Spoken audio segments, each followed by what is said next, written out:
صادق ہے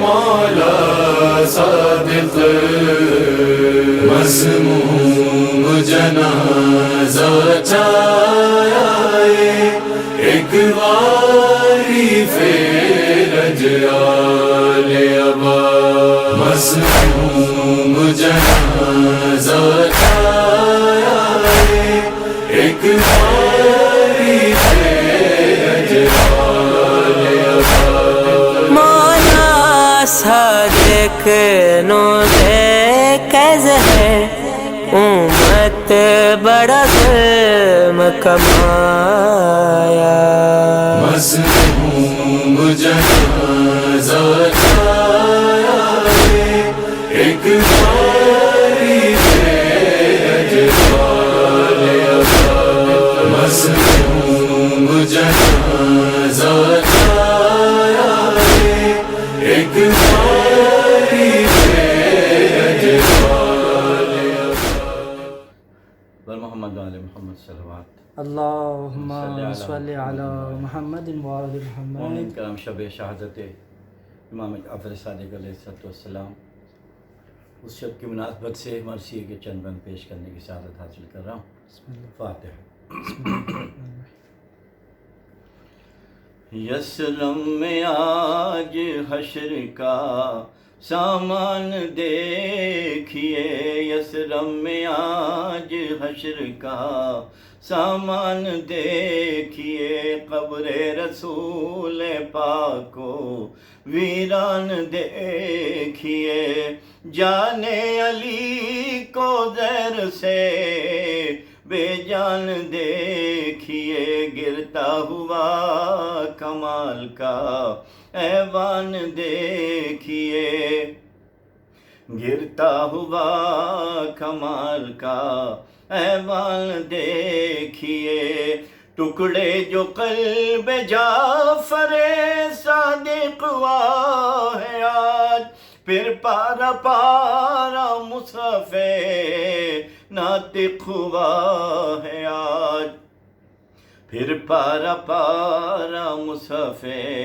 ناطق ہوا ہے آج ایمان سے پوچھو جعفر صادق کا مرتبہ قرآن سے پوچھو جعفر صادق کا مرتبہ سلمہ سے پوچھو جعفر صادق کا مرتبہ نعمان سے پوچھو جعفر صادق کا مرتبہ ہے کون سا بشر جو انہیں جانتا نہیں افسوس یہ ہے جانتا ہے مانتا نہیں مالک نے ان کو علم کا وہ در بنا دیا اہل جنا کے واسطے جعفر بنا دیا اتنا دیا کمال سمن در بنا دیا کوثر کے گھر کا چشمہ کوثر بنا دیا کوثر کے گھر کا چشمہ کوثر بنا دیا صحرا بھی ان کے فیض سے شاداب ہو گئے اور دشمن بھی در پہ آئے تو سیراب ہو گئے دشمن بھی در پہ آئے تو سیراب ہو گئے لیکن ہزار ہے جو تھا ایسا ذی وقار ہر دم رہا نشانہ آفات روزگار ہر رخ سے اس پہ ہوتے رہے سلطنت کے وار اور وہ اٹھا نہ سکتا تھا ہاتھوں میں ذوالفقار اور وہ اٹھا نہ سکتا تھا ہاتھوں میں ذوالفقار کرتا تھا جو دلوں کو منور ہوا شہید وہ ورثہ دار علم پیغمبر ہوا شہید، وہ ورثے دار علم پیغمبر ہوا شہید، عباسیوں نے اس پہ ستم بے سبب کیا، زہر ستم سے قتل کیا، ہائے کیا کیا، خوف خدا کیا نہ نبی کا ادب کیا، اور بے چراغ روضے شاہ عرب کیا، اور بے چراغ روضے شاہ عرب کیا، رخصت جہاں سے فاطمہ کی جان ہو گیا، روضہ رسول پاک کا ویران ہو گیا، روضہ رسول پاک کا ویران ہو گیا۔ اے مومنو یہ وقت ہے آنسو بہانے کا، سینہ زنی کا نوحے کا اور خاک اڑانے کا، فرش عزا بچھانے کا غم مٹانے کا، دیکھو کہ حال کیا ہے نبی کے گھرانے کا، دیکھو کہ حال کیا ہے نبی کے گھرانے کا، آئے ہیں خود نبیو علی غم کے واسطے، زہرا لحد سے نکلی ہیں ماتم کے واسطے، زہرا لہد سے نکلی ہیں ماتم کے واسطے، یثرب میں آج حشر کا سامان دیکھیے۔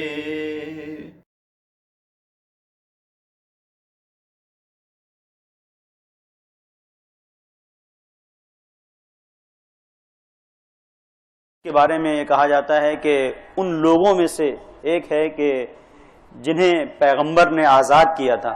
دو طرح سے تاریخ میں شقرانی کے سلسلے سے ملتا ہے، ایک یہ کہ اس کی عمر اتنی طولانی تھی کہ امام صادق علیہ السلام کے دور کو اس نے درک کیا، ایک بات۔ دوسری بات یہ ہے کہ نہیں، اس کے آباء و اجداد کو پیغمبر نے آزاد کیا تھا، اس لیے اسے مولا رسول اللہ کہا جاتا تھا، غلام کے معنی میں۔ تو یہ وہ شخصیت ہے کہ جو ایک مقام پر شیعہ ہے، ایک مقام پر منصور کچھ ہدایہ کچھ تحائف لوگوں کے درمیان میں تقسیم کر رہا ہے، اور یہ وہاں پر پہنچتا ہے کہ اس کو بھی کچھ مل جائے، چونکہ اگر پیغمبر سے کوئی نسبت ہے، پیغمبر سے کوئی تعلق ہے، تو ظاہر ہے ان لوگ کے لیے منصور نے اس بنیاد کے اوپر کہ دیکھو میں کتنا پیغمبر سے قریب ہونے والے لوگوں کا خیال رکھتا ہوں، ایک اہتمام کیا ہے حکومت کی طرف سے، یہ وہاں پہنچا ہوا ہے۔ لیکن بھیڑ مجمع بہت زیادہ ہے تو اس کی رسائی ممکن نہیں ہے۔ امام صادق علیہ السلام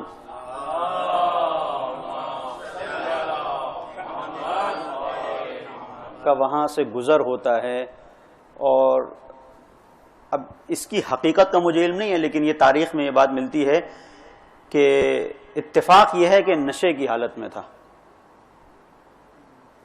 اب امام علیہ السلام اس کو مخاطب کرتے ہوئے، پہلے تو امام نے جو اس کو ضرورت تھی اس کی ضرورت کو پورا کیا، اور پورا کرنے کے بعد امام اس سے کہتے ہیں شقرانی اچھی بات ہے کوئی بھی انجام دے، لیکن اچھی بات کو تم انجام دو گے تو بہت اچھا ہے، اس لیے کہ تم ہم سے منسوب ہو۔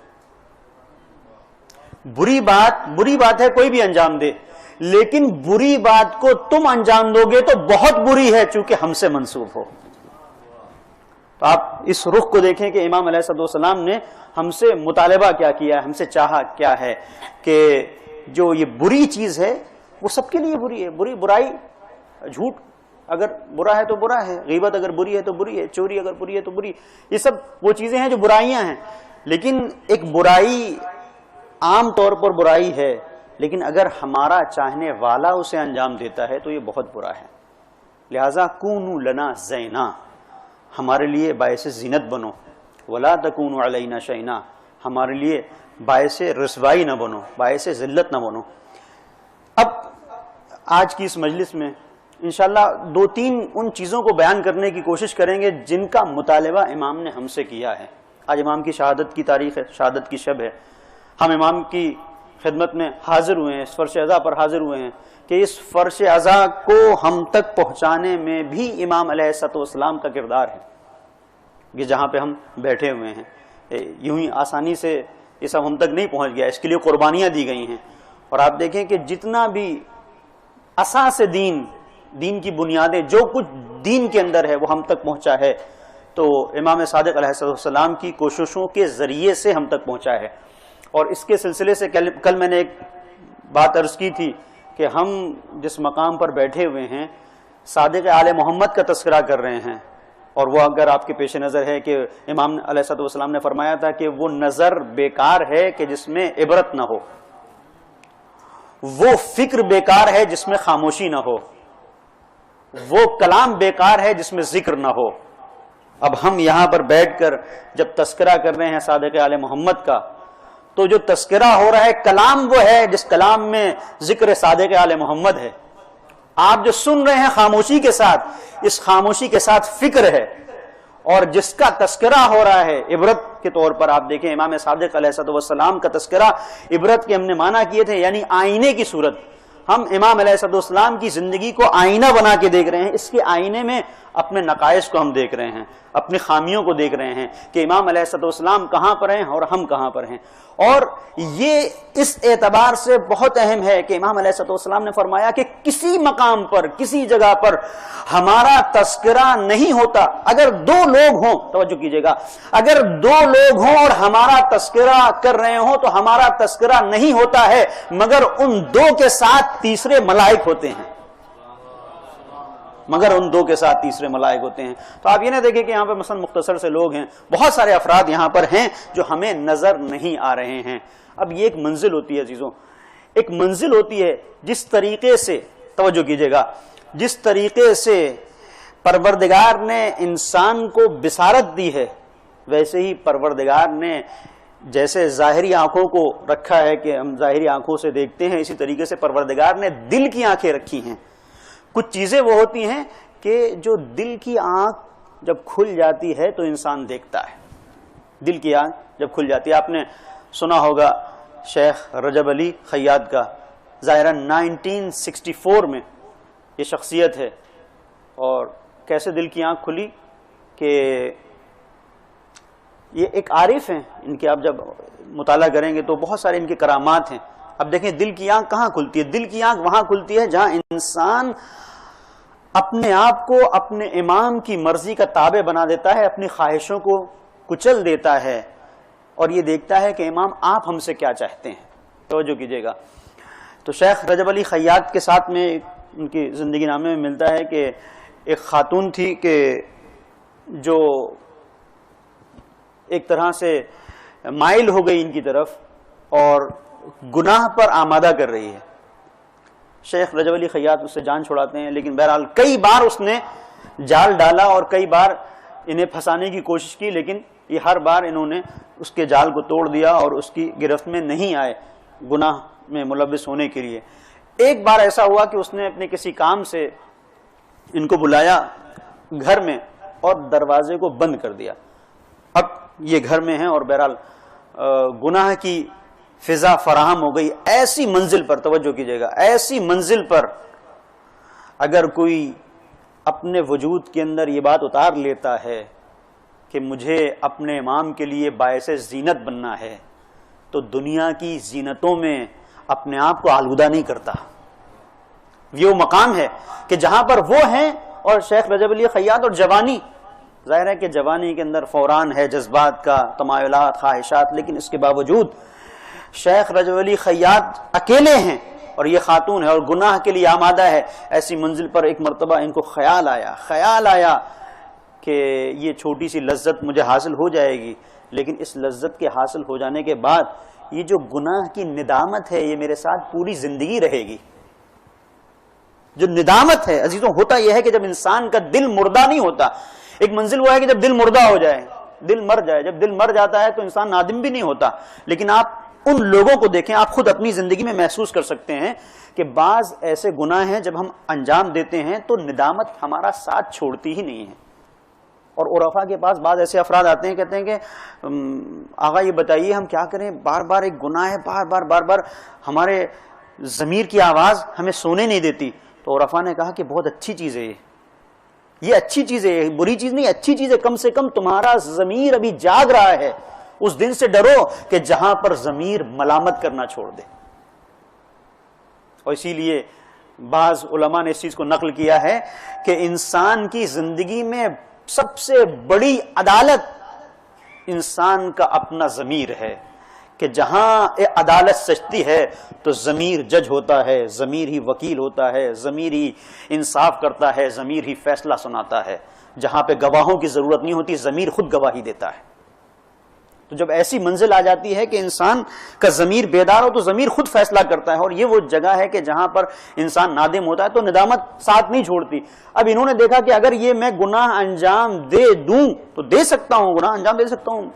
کبھی کبھی یہ ہوتا ہے کہ انسان گناہوں سے اس لیے بچتا ہے کہ سماج اور معاشرے میں منہ دکھانے کے لائق نہیں رہے گا. لیکن یہاں پر ایسا مسئلہ نہیں تھا, اکیلے تھے, کوئی دیکھ نہیں رہا تھا, لیکن انہوں نے محسوس کیا کہ جو واقعی دیکھنے والا ہے وہ دیکھ رہا ہے, وہ دیکھ رہا ہے جو ستار العیوب ہے, جو عیوب کی پردہ پوشی کرتا ہے وہ خود دیکھ رہا ہے. تو جو پردہ پوشی کرنے والا ہے اس کے سامنے میں کیسے اس عمل کو انجام دے دوں کہ جس کے کرم کی بنیاد کے اوپر نہ جانے کتنے گناہ لوگوں سے پوشیدہ ہیں. لہذا کسی بھی طریقے سے انہوں نے فرار کیا, نکلے وہاں سے. دیکھیں دل کی آنکھ, نکلے وہاں سے. اور جب نکلے تو ان کی زندگی نامے میں ملتا ہے کہ جب گھر سے باہر قدم انہوں نے نکالا تو یہ وہ منزل تھی کہ ظاہری آنکھ تو کھلی تھی, دل کی آنکھ بیدار ہو گئی. دل کی آنکھ جب کھلی تو ظاہری طور پر دیکھ رہے ہیں کہ جو لوگ ہیں یہ عجیب عجیب شکلیں ہیں. کوئی بندر ہے, کوئی اونٹ ہے, کوئی بیل ہے, کچھ سانپ ہیں. بہت کم لوگ دکھ رہے ہیں جو انسان ہیں. یعنی کیا ہوا, خدا کے لیے انہوں نے اپنے نفس کو روکا, خدا نے ان کے دل کی آنکھوں کو کھول دیا. خدا نے دل کی, اب حقیقتوں کو دیکھ رہے ہیں. کیوں ایسا ہوتا ہے کہ بہت سارے آپ مراجع اور علماء کی زندگی میں سنتے ہیں کہ انہوں نے کوئی گناہ نہیں کیا؟ کیوں؟ اس لیے کہ حقیقت گناہ ان کے سامنے ہوتی ہے, وہ دیکھ رہے ہوتے ہیں, وہ دیکھ رہے ہوتے ہیں. آیت اللہ عبد الکریم حائری جو مؤسسے حوزہ علمی یعقوب میں, ان کے پاس کوئی آتا ہے, آنے کے بعد کہتا ہے کہ میں بہت پریشان ہوں, بچنا چاہتا ہوں گناہوں سے, نہیں بچ پاتا, کیا کروں؟ کہا کہ اچھا ایسا ہے, یہ بتاؤ کچھ کھانے کے لیے کھانا چاہتے ہو, کچھ ناشتہ, کچھ؟ کہا کہ اگر آپ کے یہاں اگر آپ کرم کریں تو. کہا کہ جاؤ باہر جو میرا کچرے کا ڈبہ ہے رکھا ہوا, جہاں پہ ہم نے کچرا رکھا, جو تھیلی ہے اس میں کچھ پرانا جو ہم نے بچا ہوا کھانا تھا اس میں ڈال دیتا ہوں, کھا لو. کہا نہیں ہم یہ نہیں کھا سکتے ہیں. کیوں؟ کہا کہ اس کے اندر گندگی ہے, وہ سڑ رہا ہے. توجہ چاہتا ہوں. کہا کہ یہ سڑ رہا ہے, کیسے کھا سکتے ہیں اور آپ کیسے کہہ رہے ہیں؟ بس کہا کہ جس طریقے سے میں کہہ رہا ہوں اور تمہیں اس کا سڑ جانا نظر آ رہا ہے اس لیے تم نہیں کھا رہے ہو, ویسے ہی گناہوں کے لیے مجھ سے شیطان کہتا ہے لیکن میں آگے نہیں بڑھتا کہ اس کی حقیقت مجھے نظر آ رہی ہوتی ہے, اس کی حقیقتوں کو میں دیکھ رہا ہوتا ہوں, اس لیے اس کی طرف نہیں بڑھتا. یہ کہاں ہوتا ہے؟ جہاں دل کی آنکھ کھل جاتی ہے. اور دل کی آنکھ وہاں کھلتی ہے جہاں انسان اپنے آپ کو روکتا ہے. اور یہ دل کی آنکھ کا کھل جانا انسان کو بے نیاز بنا دیتا ہے ظاہری آنکھوں سے. توجہ چاہتا ہوں, ضروری نہیں ہے کہ جس کی ظاہری آنکھ کھلی ہوئی ہے وہ حقیقتوں کو دیکھ رہا ہو, لیکن ہاں اگر کسی کی دل کی آنکھ کھلی ہوئی ہے اور ظاہری آنکھ نہیں بھی ہے تب بھی وہ حقیقتوں کو دیکھ سکتا ہے. آپ دیکھیں کہ ابا بصیر کا نام آپ نے سنا ہے. ابا بصیر نابینا ہیں, اور ایک اور صحابی ہیں ابن ہارون, ابن ہارون بھی نابینا ہیں. امام محمد باقر علیہ السلام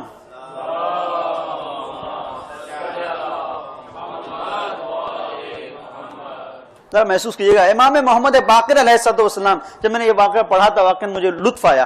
امام محمد باقر فرماتے ہیں کہ ابا بصیر یہاں جو مجمع ہے اس مجمع سے پوچھو کہ تم اپنے امام کو دیکھ رہے ہو؟ ابا بصیر نے پوچھا کہ کیا تم اپنے امام کو دیکھ رہے ہو؟ تو لوگوں نے جواب نہیں، یہاں تو امام نہیں ہے۔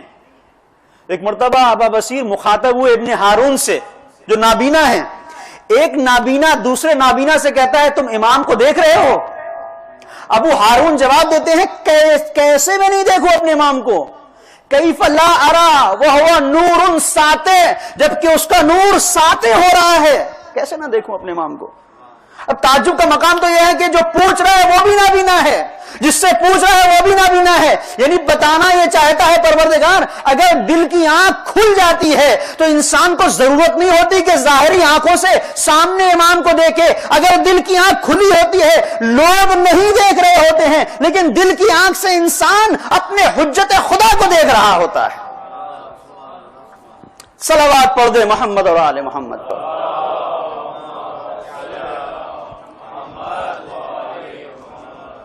حجت خدا کو دیکھ رہا ہوتا ہے، دل کی آنکھ کو کھل جائے۔ تو روایت کے جو جملے جہاں سے میں نے بات کو شروع کیا تھا وہ یہ ہیں کہ اگر تم دو افراد اگر ہو اور ہمارا تذکرہ اگر کر رہے ہو، دو لوگ اگر تذکرہ کر رہے ہیں تو ایسا مت سمجھنا کہ تم صرف دو ہو، تیسرے ملائک ہیں۔ یہ اور بات ہے کہ جب ہمارے دل کی آنکھیں نہیں کھلی ہوئی ہیں تو ہم نہیں نظر آتا ہمیں۔ یہ منزل ہے، یہ مقام ہے ان شخصیتوں کا۔ اب امام صادق علیہ السلام نے اپنے شیعوں سے جو کچھ مطالبات رکھے ہیں ان کی طرف مجھے آنا ہے، اور امام علیہ السلام نے اپنے شیعوں کے ساتھ جس طرز عمل کو اختیار کیا ہے اس کی طرف ایک روشنی ڈالنی ہے۔ اگر آپ کی توجہ ساتھ نہیں، صلوات پڑھیں محمد و آل محمد۔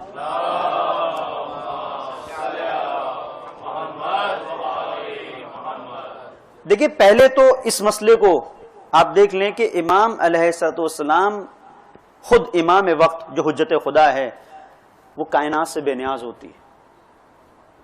یہ مقدمہ ہے، اس کے بعد میں اس کو عرض کروں گا کہ امام نے ہم سے کیا چاہا ہے۔ کائنات سے بے نیاز ہوتی، کتنا بے نیاز ہوتی ہے، کسی کی کوئی ضرورت نہیں ہے امام کو۔ آپ دیکھیں یہی صادق آل محمد امام جعفر صادق علیہ السلام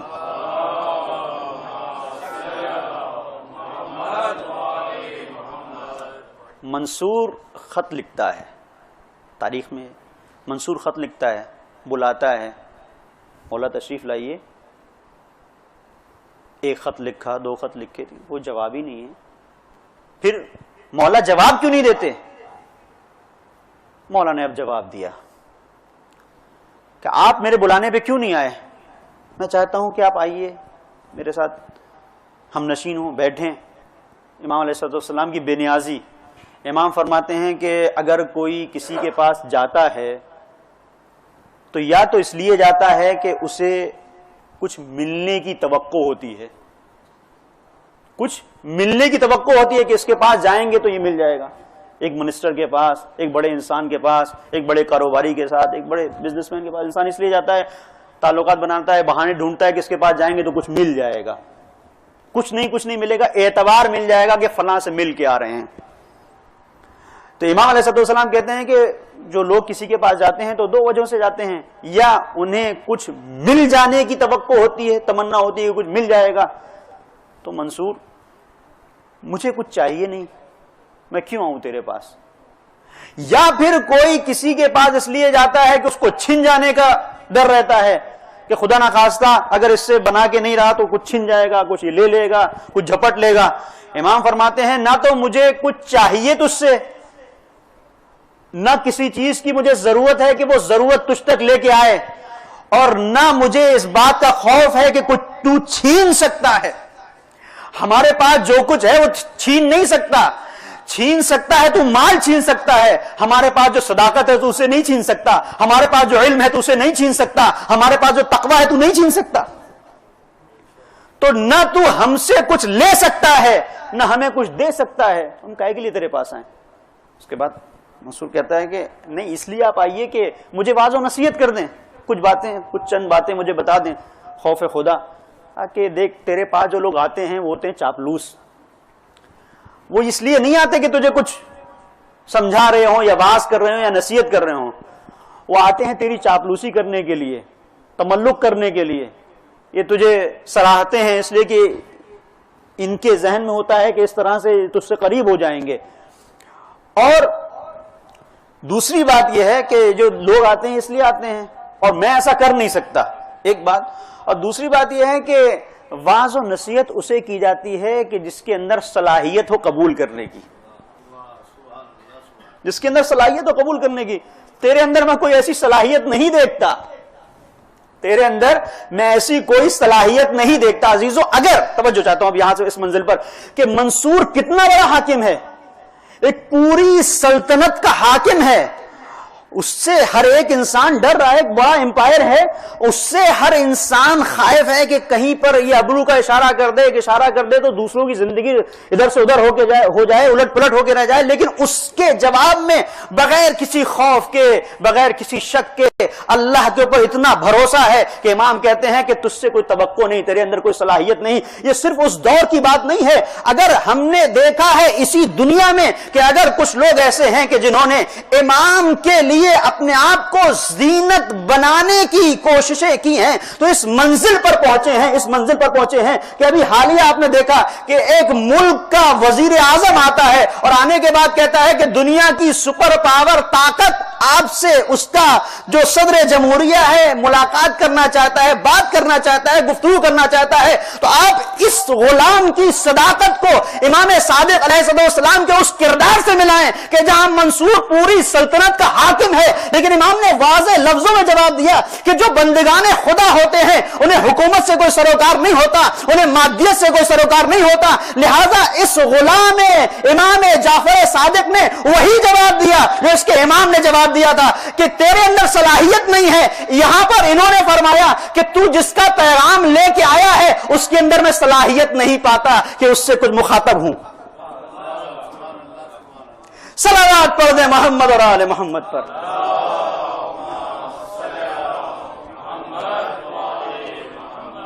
اور پھر آپ دیکھیں کونوا لنا زینا ولا تکونوا علینا شینا.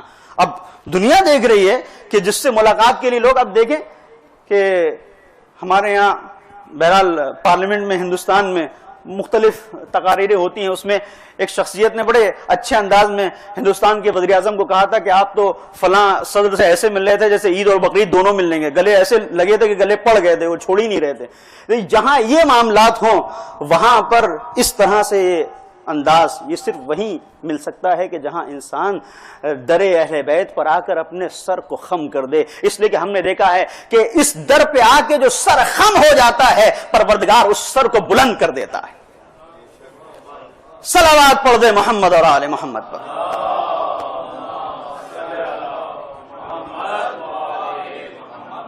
امام کی اس بے نیازی کو آپ نے دیکھا.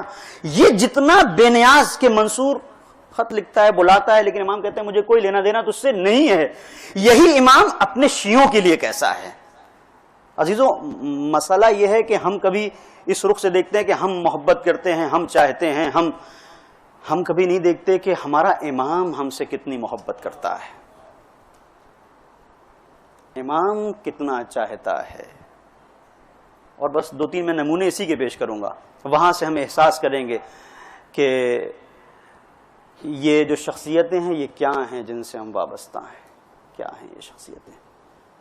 یونس نامی راوی ہے، نقل کرتے ہیں کہ میں، توجہ سے سنیے گا، میں امام علیہ السلام کے ساتھ ہم رکاب تھا، ان کی بھی سواری تھی، میری بھی سواری تھی.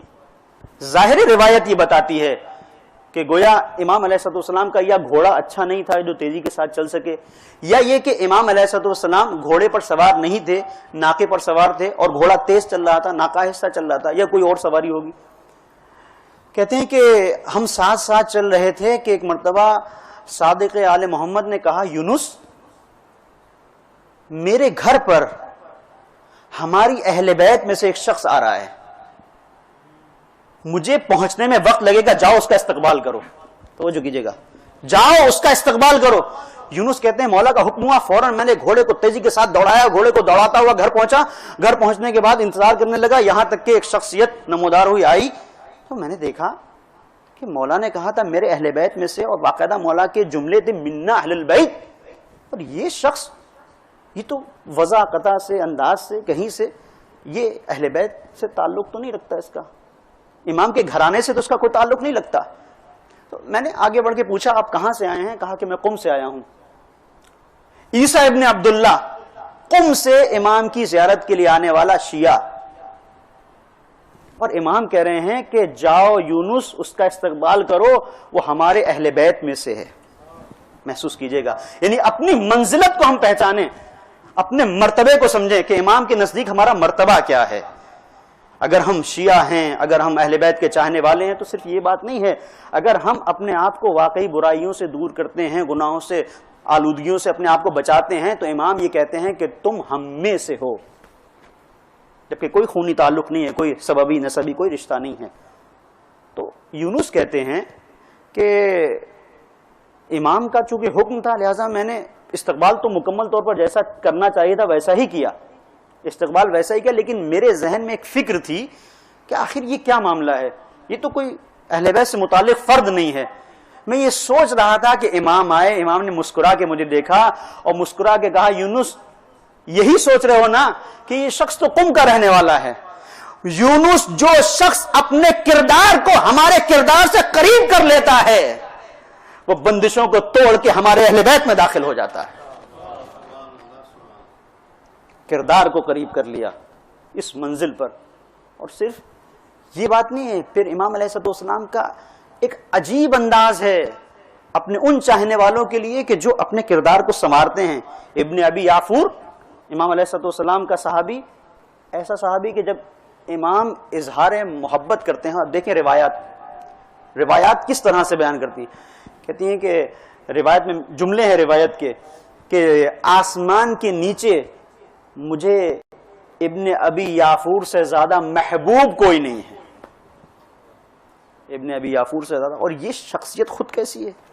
ابن ابی یافور کو آپ دیکھیں، ان کے سلسلے سے ملتا ہے، مریض ہو گیا ایک بار، درد ہے، ظاہراً شکم میں درد ہے اور بری طرح پیٹ میں درد، تڑپ رہے ہیں، مچل رہے ہیں، پریشان ہیں.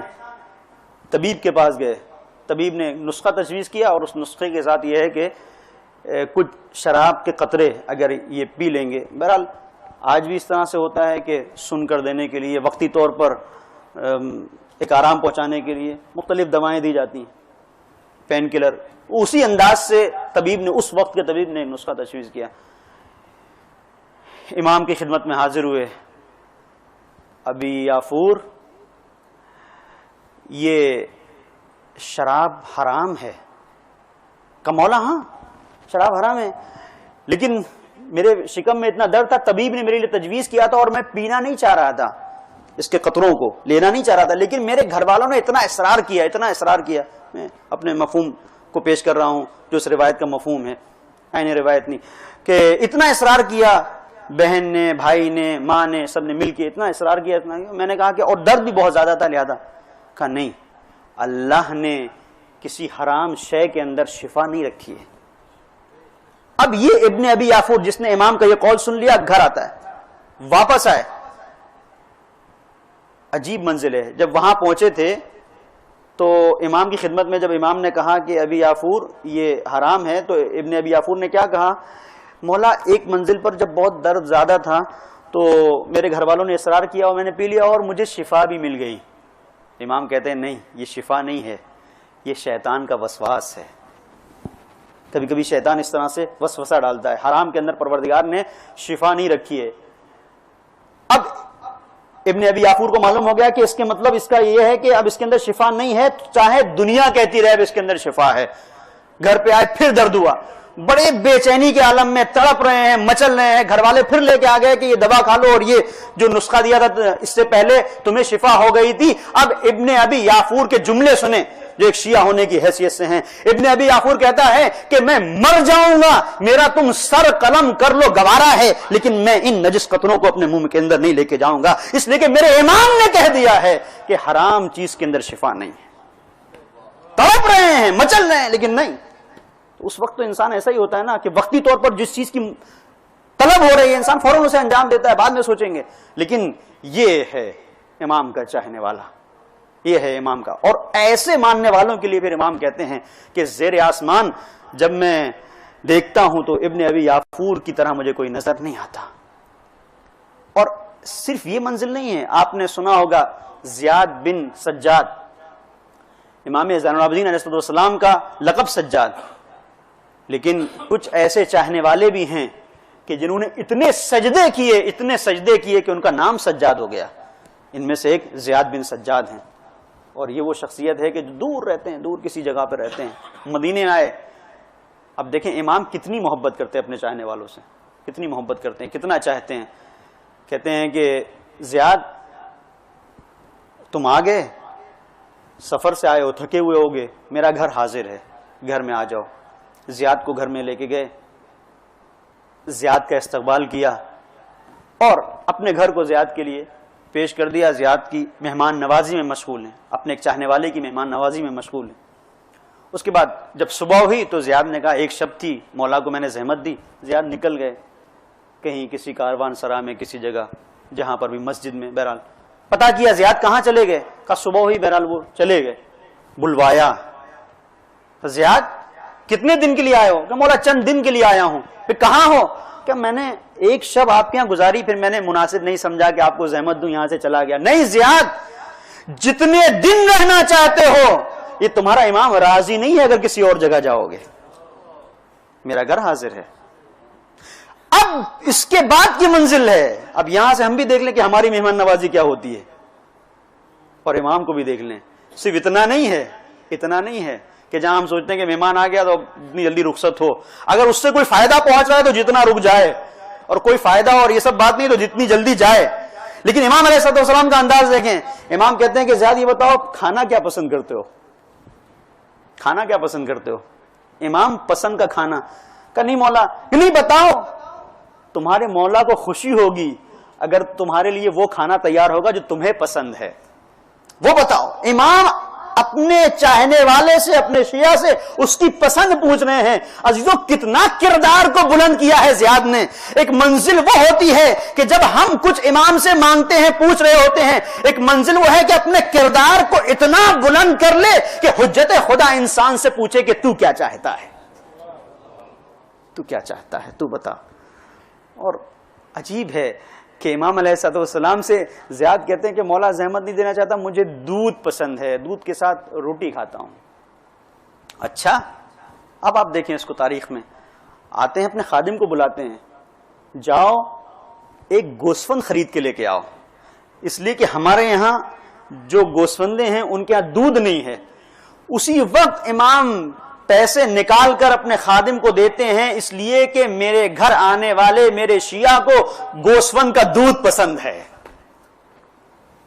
امام منگواتے ہیں. تو عزیزو، جو امام ظاہری طور پر اس دنیا میں اتنا اپنے چاہنے والوں کا خیال رکھ رہا ہے، کیسے ہو سکتا ہے کہ وہ آخرت میں ہمیں بھول جائے گا، محشر میں بھول جائے گا. لیکن اس کے لیے ضروری ہے کہ اپنے انداز کو، اپنے کردار کو اس منزل پر پہنچائیں، اس منزل پر پہنچائیں کہ جہاں امام علیہ السلام سوچے، وقت کا امام یہ جستجو کرے کہ اسے کیا چاہیے. اور یہ وہ منزل ہے کہ جب ہم اپنے کردار کو اتنا قریب کریں گے، اتنا قریب کریں گے.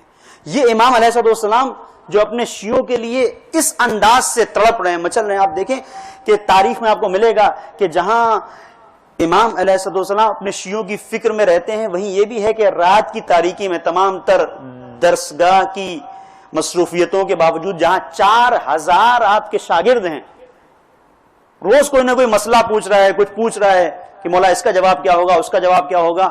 آپ دیکھیں کہ اگر کوئی ایک لیکچرر ہوتا ہے کہ جہاں پر اس کے کچھ حوالی موالی ہوں، کچھ شاگرد ہوں، تو اس کا انداز کیا ہو جاتا ہے، وہ کس طرح سے رہتا ہے. لیکن 4000 جس کے شاگرد ہوں اور رات کی تاریکی میں لوگوں کی ضرورتوں کا سامان اپنے کاندھے پر رکھ کر چل رہا ہے، اور یہ بتا رہا ہے کہ دیکھو تم سے مطالبہ کیا ہے. اور جب ابن جندب کو آپ نے خطاب کرتے ہوئے جو وصیت نامہ لکھا ہے، جو نصیحتیں کی ہیں، ان نصیحتوں میں اسی چیز کو بیان کیا. ابن جندب، کوئی شخص، توجہ کیجئے گا اس روایت کے جملے پر، کوئی شخص اپنے بھائی کی ضرورت کو پورا کرنے کے لیے نہیں نکلتا، مگر یہ کسائی بین الصفا والمروہ، جو بھی اپنے بھائی کی ضرورت کو پورا کرنے کے لیے نکلتا ہے وہ بالکل ایسے ہی ہے جیسے صفا و مروہ کے درمیان میں صحیح کر رہا ہو، صحیح کر رہا ہو۔ اور صرف یہاں پر نہیں، اگر وہ اپنے بھائی کی ضرورت کو پوری کر دیتا ہے تو بالکل ایسے ہی ہے اس شہید کی طرح جو بدر و احد میں اپنے خون سے نہایا ہو۔ یہ امام علیہ السلام اپنے شیعوں سے یہ چاہتے ہیں کہ جہاں تم اپنی انفرادی زندگی میں مشغول ہو، عبادتوں میں، راز و نیاز میں، یہ سب چیزیں اچھی ہیں، لیکن اس کے ساتھ ساتھ ضرورت مندوں کا خیال رکھو، اس لیے کہ ہم نے تمہارا خیال رکھا ہے۔ اور متعدد ایسے مقامات ہیں کہ جہاں پر ہم ان اصولوں کو لے سکتے ہیں کہ جہاں پر ایک ایسی اصل اور ایسی بنیاد جو ہمیں بتاتی ہے کہ واقعی تم امام کے چاہنے والے ہو۔ ان میں سے ایک منزل لوگوں کا خیال رکھنا بالکل اسی طرح جس طرح سے امام نے خیال رکھا، دوسری منزل انسان کی فکر، اس کی عقل، اس کا شعور۔ لہذا حدیث ہے، امام علیہ السلام فرماتے ہیں الثواب علی معیار العقل، انسان کو جو ثواب ملے گا وہ عقل کی بنیاد کے اوپر ملے گا۔ یہ نہیں کہ رات کو آپ نے سر کو سجدے میں رکھ دیا اور بس سارا ثواب مل گیا، نہیں، تمہارے وجود کے اندر شعور کتنا ہے، معرفت کتنی ہے۔ یہ معرفت بہت بڑی چیز ہوتی ہے، کیوں؟ اس لیے کہ جہاں معرفت ہوتی ہے، بہت سارے ایسے افراد ہیں جو امام کو دیکھتے ہیں، امام کے ساتھ اٹھتے بیٹھتے، حشر و نشر سب کچھ ہوتا ہے، معرفت نہیں ہوتی تو سعد ابن ابی وقاص کا بیٹا بھی پسر سعد کی طرح رہتا ہے، بس کہ یہ ایک بڑے پہلوان کا، بڑے بہادر کا بیٹا، اس سے زیادہ کچھ نہیں، جبکہ امام اس سے مخاطب بھی ہیں، امام گفتگو بھی کرتے ہیں، امام پیغام بھی دیتے ہیں، لیکن وہ وہی رہتا ہے جہاں تھا۔ لیکن اگر معرفت پیدا ہو جاتی ہے تو ایک شب کی معرفت انسان کو حر بنا دیتی ہے، حر بن جاتا ہے انسان۔ تو اسی منزل پر، اور یہ کس مقام پر ہے کہ جہاں پر عقل، شہوت غالب نہ ہو، عقل ہو، عقل کے مطابق انسان فیصلہ کر رہا ہو۔ اور یہ بہت ہمارے سامنے کی چیزوں میں ہوتا ہے، جب کوئی کاروبار ہے، جب کوئی بھی ایسا مسئلہ، کوئی ڈیل ہو رہی ہوتی ہے، تو اگر ہمیں ظاہری طور پر دیکھتے ہیں کہ یہ پیسہ آ رہا ہے یہ سب، تو انسان جو ہے وہ شہوات اور خواہشات میں جا کے ایک فیصلہ کر لیتا ہے، پھر پچھتاتا ہے، پھر کہتا ہے کہ یہ عقل کا فیصلہ نہیں تھا، اگر ہم سوچتے، غور کرتے۔ یہی پروردگار نے ہم سے چاہا ہے کہ عبادت کرو، لیکن صرف عبادت احمقوں کی عبادت نہ ہو، عبادت ہو تو باشعور لوگوں کی عبادت ہو۔ اسی لیے امام علیہ السلام یہاں پہ فرماتے ہیں کہ ثواب انسان کا عقل کی بنیاد کے اوپر ہوگا، عقل کی بنیاد کے اوپر ثواب دیا جائے گا۔ اور اس منزل پر امام علیہ السلام نے ایک اور چیز ارشاد فرمائی ہے، العقل دلیل المؤمن، عقل انسان کی دلیل ہے، انسان کی نہیں، صاحب ایمان کی دلیل ہے، مومن کی دلیل ہے۔ دلیل کا مطلب کیا ہوتا ہے اس کو آپ دیکھیں، علماء نے بیان کیا کہ چراغ، رہنما، کہ جہاں پر آپ تاریکی میں چل رہے ہیں ایک چراغ جل رہا ہے، راستوں کو بتا رہا ہے۔ کہا کہ مومن کی شناخت یہ نہیں ہے کہ بہت سجدے کرتا ہے، مومن کی شناخت یہ نہیں ہے کہ بہت نمازیں پڑھتا ہے، مومن کی شناخت یہ ہے کہ اس کے پاس عقل ہے، شعور ہے، وہ شعور کے ساتھ سجدے کرتا ہے۔ کہا کہ العقل دلیل المؤمن۔ اور اس منزل پر جب امام نے تعریف کر دی تو ایک شخصیت ہے ابن سکیت، آپ نے نام سنا ہوگا ابن سکیت کا، کہ وہ شخصیت ہے ابن سکیت کے صرفی بھی ہے، نحوی بھی ہے، ایک بڑا اپنے زمانے کا عالم، متوکل کے بچوں کا استاد۔ جب شعور ہوتا ہے، جب عقل ہوتی ہے تو انسان اس طرح سے، آپ دیکھیں اس کے سلسلے سے کیا ملتا ہے ابن سکیت کے سلسلے سے، کہ جب متوکل نے پوچھا تھا کہ بتا کہ میرے بچے زیادہ افضل ہیں یا حسن اور حسین، تو اس مولا کے چاہنے والے نے جواب کیا دیا تھا، آپ کے پیش نظر ہے ابن سکیت نے کیا جواب دیا تھا، جس کی بنیاد کے اوپر اس کی زبان کو کھینچ لیا گیا، قتل کر دیا گیا۔ یہ ایسا باشعور تھا، سمجھ رہا تھا میرے ساتھ کیا ہونا ہے، لیکن حقیقت کو بیان کرنے سے گریز نہیں کیا۔ کہا متوکل، توجہ سنیے گا، متوکل تو کیا کہتا ہے؟ تیرے بچے اور حسن و حسین، تیرے بچے تو جناب قمبر غلام مولا کی خاک پا کے برابر بھی نہیں ہے، خاک پا کے برابر بھی نہیں ہے، ان جیسے بھی نہیں ہیں، اور تو حسن و حسین سے جس کی بنیاد کے اوپر شہادت ہوئی۔ یہی ابن سکیت مولا سے آ کے سوال کرتے ہیں، مولا یہ بتائیے کہ عقل کا کام کیا ہے؟ تو امام علیہ السلام یہاں پہ فرماتے ہیں العقل بہ یکذب الکاذب علی اللہ وبہ یصدق الصادق علی اللہ، کہ اس عقل کا کام یہ ہے کہ عقل کی بنیاد کے اوپر خدا کے اوپر جو جھوٹ لگایا جاتا ہے، انسان عقل کے ذریعے سے فیصلہ کرتا ہے، یہ بات خدا کی نہیں ہے، یہ جھوٹ بولا جا رہا ہے۔ عقل کا کام یہ ہے کہ جہاں پہ خدا کے بارے میں کچھ کہا جاتا ہے تو انسان اس بات کا اعتراف کرتا ہے کہ ہاں یہ سچائی ہے، یہ بالکل صحیح ہے۔ یعنی کل کے دور میں ابن سکیت نے واضح کر دیا تھا کہ اگر تمہارے پاس عقل ہوگی تم صادق اور کاذب کو پہچانو گے۔ کل کے کیسے وہ لوگ تھے کہ ایک طرف صدیقہ طاہرہ تھی، ایک طرف وقت کا صدیق تھا، ایک طرف وہ تھی جسے پروردگار نے صدیقہ بنایا تھا، ایک طرف وہ تھا جسے لوگوں نے صدیق کہا تھا، لیکن فیصلہ نہ کر سکے۔ اس کا مطلب یہ ہے کہ ابن سکیت کو مولا بتا یہ رہے ہیں کہ ان کے پاس سب کچھ تھا، فیصلہ اس لیے نہ کر سکے کہ سب کچھ ہونے کے باوجود ان کے پاس عقل نہیں تھی۔ عقل اگر ہوتی تو یہ فیصلہ کرنے میں غلطی نہ کرتے، عقل نہیں تھی، اسی لیے اس عقل کے سلسلے سے اتنا۔ اور جہاں روایات میں آپ دیکھیں گے تو ملے گا العقل ما عبد بہ الرحمن ومکتسب بہ الجنان، عقل وہ ہے کہ جہاں پر رحمان کی عبادت کی جاتی ہے، رحمان کی عبادت کی جاتی ہے، جس سے جنت کو کسب کیا جاتا ہے۔ اور امام علیہ السلام نے اس کے اوپر پوری توجہ دلائی ہے کہ اگر تم ہمارے چاہنے والے ہو تو عقل، شعور، فکر کے ساتھ جیو۔ ہمارا چاہنے والا احمقوں کے جیسے کام نہیں کرتا، ہمارا چاہنے والا دیوانوں کی طرح نہیں رہتا، ہمارا چاہنے والا باشعور رہتا ہے، باعقل رہتا ہے، اس کے ہر کام کے اندر حکمت ہوتی ہے، وہ بلا وجہ بے سبب کچھ نہیں کیا کرتا، وہ ہر ایک کام سے پہلے یہ دیکھتا ہے کہ ہمارے امام کی مرضی کیا ہے۔ بس میں آخری منزل اور زحمت کو ختم کر رہا ہوں۔ تو دوسرا مطالبہ امام کا ہم سے یہ ہے، پہلی منزل پر یہ کہ ہمارے چاہنے والوں کی حاجت روائی کرو، دیکھو ضرورت کیا ہے، ان کے ساتھ میں اچھا سلوک، اچھا انداز، اچھی گفتگو، زبان کو اپنی محفوظ رکھو، ہمارے لیے باعث زینت بنو، ایک منزل۔ دوسری منزل یہ ہے کہ اپنی زندگی میں تعقل کے ساتھ رہو، شعور کے ساتھ رہو، فکر کے ساتھ رہو، دیوانگی کے اوپر اپنی فخر مت کرو۔ امام کو دیوانے لوگ پسند نہیں ہیں، باشعور رہو، فکر تمہارے اندر رہے۔ اور اس کے بعد جتنا امام اپنے چاہنے والوں سے محبت کرتے ہیں، اسی امام کے یہاں ایک رخ نظر آتا ہے عزیزوں جو بہت اہم ہے، اور میری ذمہ داری ہے کہ اس بات کو پیش کیا جائے، اور وہ یہ رخ ہے کہ جتنا امام اپنے چاہنے والوں کو اپنے سے قریب کر رہے ہیں، اور جتنا توجہ اس بات پر ہے، جتنی توجہ اس بات پر ہے کہ لوگوں کو قریب کیا جائے، لوگوں کو نزدیک کیا جائے، جہاں کہیں بھی کوئی چاہنے والا ہے اس کی مشکل کو دور کیا جائے، وہیں سختی کے ساتھ ایک مقام پر امام نظر آتا ہے، اور وہ یہ کہ اے میرے چاہنے والوں، خبردار ان لوگوں کے ساتھ حشر و نشر نہ رکھنا جو ہماری شان میں غلو کرتے ہیں۔ آپ دیکھیں اٹھا کر تاریخ کو، خاص طور پر امام نے روکا ہے ان لوگوں کے ساتھ حشر و نشر کرنے سے، کہ جہاں امام کہتے ہیں کہ ہمارے چاہنے والوں سے اگر ملو تو امام خوش ہوتے ہیں کہ اگر جتنا زیادہ ہمارے چاہنے والے ہمارے شیعوں کے ساتھ میں حشر و نشر رکھو، جتنا ان کا خیال رکھو گے، امام خوش ہوگا۔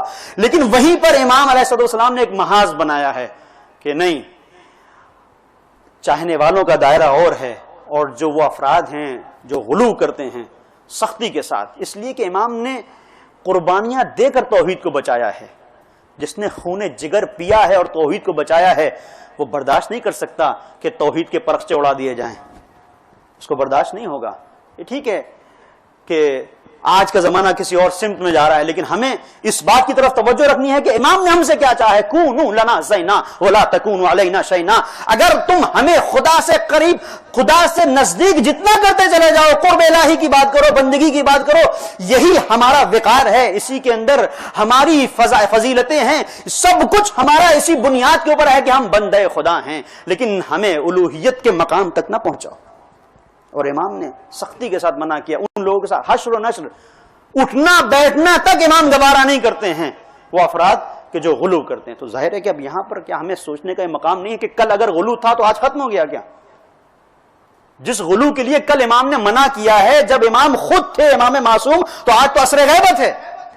تو کیا ہمیں اس سوچنے کی یہ بات نہیں ہے کہ بھائی جب آج عصر غیبت ہے تو ہو سکتا ہے کچھ افراد ہوں ایسے جو جذبات میں، فرط جذبات میں، یا لا علمی کی بنیاد کے اوپر یا نہ جاننے کی بنیاد کے اوپر کچھ ایسی باتیں، کچھ ایسی روایتیں پیش کر رہے ہوں جو غالیوں کی ہوں. تو کیا ہمیں سوچنے کی بات نہیں ہے؟ یا نہیں یہ بالکل کھلا ہوا دروازہ ہے، جو چاہے جس طرح کی روایت پیش کر دی جائے، ہاں یہ فضیلت امام بیان ہو گئی؟ ہرگز نہیں. امام اس سے راضی نہیں ہیں. کونوا لنا زینا ولا تکونوا علینا شینا. ہم نے یہ دیکھا ہے کہ تاریخ خلافت اور امامت میں بنیادی فرق ہے. بس میں آخری بات زحمت کو ختم کر رہا ہوں. بنیادی فرق یہ ہے کہ ہمیشہ خلافت نے اپنی خلافت کی جڑوں کو مضبوط کرنے کے لیے الوہیت کی جڑوں کو کاٹا ہے. ہمیشہ سے دین کو نقصان پہنچایا ہے خود کو بچانے کے لیے. لیکن یہ امامت کا سلسلہ ہے جس نے اپنے آپ کو قربان کیا ہے ربوبیت کے تقاضوں کو لوگوں تک پہنچانے کے لیے، الوہیت کے لیے، ربوبیت کے لیے، پروردگار کی یکتا پرستی کا اعلان کرنے کے لیے. اور کس منزل سے پھر یہ گزرے ہیں، بس جو میں نے زحمت کو ختم کر دیا، کس منزلوں سے گزرے ہیں وہ آپ کے پیش نظر ہے. بس ربط مصائب کے لیے آخری بات کہ بہت بڑا مقام ہے جو ہمیں ملا ہے کہ ہم امام سے منسوب ہیں اور امام کے مکتب کے شاگرد کی حیثیت سے، امام کے مکتب سے وابستہ شخصیت کے اعتبار سے ہماری شناخت، ہمیں جعفری کہا جاتا ہے. یہ معمولی بات نہیں ہے. شیخ عباس قمی نے منتہی الاعمال میں یہ لکھا کہ کچھ لوگ خراسان سے آئے اور آنے کے بعد انہوں نے دیکھا کہ امام سے ملاقات کے لیے جا رہے تھے، دیکھا کہ ایک شخص ہے جو امام کے رہوار کو دیکھ رہا ہے، امام کے اسب کو دیکھ رہا ہے، گھوڑے کو دیکھ رہا ہے، دیکھ بھال کر رہا ہے کہ زین کو مثلا یا گھوڑے کو، اس کا جو گھاس پوچھ وہ کھاتا ہے، اس کا اہتمام کر رہا ہے. امام سے ملنے کے لیے آئے ہیں. اس کو دیکھ کے کہتے ہیں کہ یہ بتاؤ، خراسان میں ہمارے پاس بہت ثروت ہے، بہت سرزمین ہے، بہت کچھ مال و منال ہے، یہ بتاؤ کہ یہ کام جو تم کر رہے ہو کہ یہ کام ایسا ہے کہ تم ہمیں دے دو اور ہم یہ کام کریں، اور باقی جو ہمارا مال ہے، جو ہماری زمین ہے، وہ تمہاری ہو جائے گی خراسان میں، یہ کام ہمیں دے دو. اس نے سوچا، امام کے خادم نے سوچا کہ تو اگر ہو جائے تو کیا ہے، اس میں کیا برائی ہے. کہتا ہے ہاں ٹھیک ہے، میں مسئلہ نہیں ہے، میں ابھی اپنے امام سے ذرا پوچھ لوں. امام کے پاس آیا اور امام سے کہتا ہے کہ مولا یہ بتائیے کہ اگر کوئی بہتر چیز میرے سامنے، ایک بہتر آپشن، بہتر مفروضہ میرے سامنے آئے تو کیا آپ اس سے منع کریں گے؟ ہرگز نہیں منع کروں گا. کہ کیا ہے؟ کہا ایسا ہے کہ وہ لوگ آئے کہتے ہیں کہ یہ جو کام ہے یہ میں ان کو دے دوں اور ان کی زمین، ان کے مال، ان کے گھر اور ان کا جو کچھ بھی ہے ثروت ان کی، وہ میں لے لوں. تو امام علیہ السلام کہا بالکل لے لو. وہ جانے لگا جب تو امام نے واپس کہا کہ ادھر آؤ. واپس پلٹا تو جب پلٹا تو امام علیہ السلام کہتے ہیں کہ بس ایک حدیث سنتے جاؤ، اور وہ حدیث یہ ہے کہ جب محشر کا مقام ہوگا تو رسول اللہ کا نور سب سے زیادہ منور جو شخصیت ہوگی وہ ذات پیغمبر کی شخصیت ہوگی، اور اس نور کے سائے میں ہمارا نور ہوگا، اور ہمارے نور کے سائے میں ان شیعوں کا نور ہوگا جو ہم سے قریب ہوں گے، جو ہم سے نزدیک ہوں گے. اب جاؤ تمہیں جو سودا کرنا ہے کر لو. بس وہیں سے کہتا ہے نہیں مولا مجھے نہیں کرنا ہے کوئی سودا. واپس آیا، ان لوگوں کو دیکھا، کہا کہ میں اپنے بات سے پلٹ گیا. کیوں؟ کہا ہرگز نہیں، میں نہیں چاہتا کہ اس چند روزہ زندگی کا سودا اس دائمی زندگی سے کر لوں جہاں مجھے امام کا قرب ملنے والا ہے. تو اندازہ لگائیں عزیزوں کہ کتنا ہم امام سے اگر نزدیک ہیں تو کتنی بڑی فضیلت ہمیں حاصل ہے، اسے ہمیں سنبھالنا ہے. امام کے لیے باعث زینت بننا ہے، باعث ذلت نہیں بننا ہے. اور بس عزیزوں، اس امام کی زندگی میں کہ جس نے محنت، مشقت، طلاب شاگردوں کی تربیت کے ذریعے سے، کتابوں کے ذریعے سے بہت کچھ جہاں ہم تک دیا ہے، وہیں آج جو کچھ بھی روح کربلا ہمیں نظر آتی ہے، توجہ کیجئے گا، روح کربلا نظر آتی ہے، اس امام سے منسوب ہے. اب ایک رخ ہے، اس کو دیکھیے گا. بس میں نے زحمت کو ختم کر دیا. اور رخ یہ ہے کہ جب امام محمد باقر علیہ السلام کی شہادت کا مرحلہ ہے تو امام صادق کو آپ نے اپنے قریب بلایا اور قریب بلا کے کہا کہ بیٹا یہ کچھ مال ہے جو میں وقف کر رہا ہوں، اس لیے کہ جب حج کا موسم آئے تو منا میں میری عزاداری کرنا، میرا ماتم کرنا. منا 10 سال تک امام کی عزاداری ہوتی رہی، ماتم ہوتا رہا. کیوں امام نے؟ اس لیے کہ امام کربلا کی کڑی تھے. امام محمد باقر علیہ السلام نے اپنی آنکھوں سے دیکھا تھا. جن منازل کو ہم پڑھتے ہیں کہ خیام جل رہے تھے، ہم پڑھتے ہیں، تاریخ سے پڑھتے ہیں، امام اپنی آنکھوں سے دیکھ رہے تھے. نوکے نیزہ پہ سر بلند تھے، ہم پڑھتے ہیں امام کمسنی کے عالم میں دیکھ رہے تھے. سوچے عزیزو، بچپنے کا جو سن ہوتا ہے، جو کمسنی کا جو عالم ہوتا ہے، کس طرح سے حساس مناظر انسان کے ذہن پر نقش کر جاتے ہیں. اور امام اپنی طبیعت کے اعتبار سے حساس ترین منزل پر ہوتا ہے، کمال کی منزل پر اس کا احساس ہوتا ہے. تو جب آج ہم یہ پڑھتے ہیں، جو میں نے کل مصائب پڑھا کہ کس طرح سے خیمے جل رہے تھے اور ایک پھوپھی تھی جو اپنے بھتیجے کو لے کے خیمے سے نکل رہی تھی، جب یہ منظر ہم پڑھتے ہیں ہماری آنکھوں میں آنسو آ جاتے ہیں. امام محمد باقر نے کیسے دیکھا ہوگا کہ میرے بابا کو زینب کس طرح سے لے کے نکل رہی ہیں، اور کیا کیفیت رہی ہوگی. عزیزوں، اس مقام اور اس منزل پر آپ اہتمام امام جعفر صادق دیکھیں، ہمارے ائمہ کا اہتمام، کہ جہاں امام محمد باقر کا اہتمام یہ ہے کہ بیٹا مجلس کرنا تاکہ واقعہ کربلا تمہیں یاد رہے، لوگوں تک پہنچ جائے. وہیں راوی کہتا ہے کہ جب کبھی ایسی منزل آتی کہ محرم کا چاند نمودار ہوتا تو امام علیہ السلام امام صادق کے سلسلے سے نقل کرتا ہے، راوی کی نگاہیں ڈھونڈ رہی ہوتی کوئی ہے کہ جس نے میرے جد کا مرثیہ کہا ہے، کوئی ہے کہ جس نے میرے جد کا نوحہ کہا ہے. راوی کہتا ہے کہ میں مرثیہ نہیں کہہ سکتا تھا، میں منشد تھا، میں دوسروں کے کہے ہوئے نوحوں کو پڑھتا تھا، دوسروں کے کہے ہوئے مرثیوں کو پڑھتا تھا. امام سے میری ملاقات ہوئی، امام نے کہا کہ تمہارے پاس مرثیہ موجود ہے. کہاں مولا ہے، لیکن میں نے نہیں کہا ہے. کہاں ٹھیک ہے تم نے نہیں کہا ہے لیکن تمہارے پاس مرثیہ ہے. عزیزوں، یہاں سے اندازہ وہ لوگ لگائیں کہ جو نوحے پڑھتے ہیں، جو مرثیے پڑھتے ہیں. یہ ایک مرثیہ جو آپ پڑھ رہے ہیں، چاہے کسی نے لکھا ہو، امام اس کی جستجو میں ہے. جو آپ نوحہ پڑھ رہے ہیں، امام اس کی جستجو میں ہے. میرے چاہنے والے میرے جد کے لیے نوحہ پڑھ کے سنا دے، مرثیہ سنا دے. راوی کہتا ہے ایک مرتبہ امام نے کہا اچھا ٹھیک ہے اگر تمہارے پاس مرثیہ ہے، تم نے نہیں کہا لیکن آؤ تم پڑھ تو سکتے ہو، آؤ آؤ. عزیزو، اپنے مرتبے کو سمجھیں. وہ نوحہ پڑھنے والے جو نوحہ پڑھتے ہیں اپنے مرتبے کو سمجھیں. جو مرثیہ پڑھنے والے پروردگار ان کو سلامت رکھے، کربلا کے غم کو کس طرح سے زندہ کیا ہے. ایک مرتبہ امام کہتے ہیں آؤ، گھر کے اندر لے کے گئے اور ایک مرتبہ فرش اعضاء کو بچھا دیا، لوگوں کو اکٹھا کیا. کہتا ہے راوی میں گیا، منبر پہ گیا اور جانے کے بعد ایک مرتبہ اب جو میں نے نیچے دیکھا تو دیکھا امام صادق، جزاکم ربکم خیر الجزا. میں نے دیکھا امام صادق نیچے بیٹھے ہوئے ہیں. عزیزو، بڑی ایک کیفیت ہے، بڑا سخت ہے. آپ سوچیں جو ایک انسان مرثیہ پڑھ رہا ہے، جو ایک انسان نوحہ پڑھ رہا ہے، اگر وہ نوحہ پڑھ رہا ہو، اس کا امام نیچے بیٹھا ہو تو کیا کیفیت ہوگی. عزیزو، اسی انداز سے اس مجلس کو، آج کے ان مسائل کو سن لو. یہ 25 شوال قیامت کی شب ہے عزیزو، جہاں صادق آل محمد نے اس دنیا سے رخت سفر باندھا ہے. لیکن اس انداز سے سننا کہ تمہارا امام بھی بیٹھا ہوا ہے.